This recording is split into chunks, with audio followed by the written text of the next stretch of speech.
Mga kabrigada, tahasan namang inihayag ni Navotas City Representative Toby Tiangco na ang impeachment ng Kamara kay Vice President Sara Duterte ang dahilan ng bagsak na performance ng mga kandidato ng administrasyon sa katatapos na 2025 midterm elections.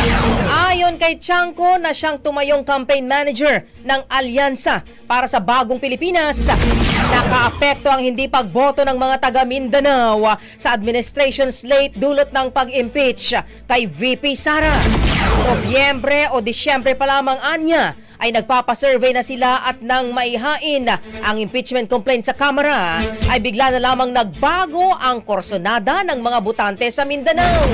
Tinawag din ni Tiangco na self-inflicted ang impeachment case na ipinilit lamang umano kahit na sinabihan niyang walang mangyayari dito.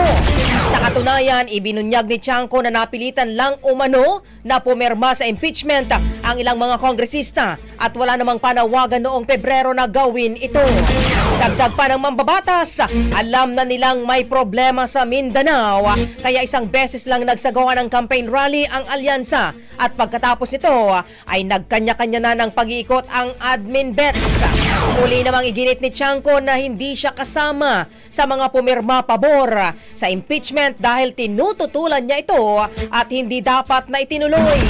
Mababatid na 6 lang sa mga pambato ni Pangulong Bongbong Marcos ang pumasok sa Magic 12 para sa pagka-senador.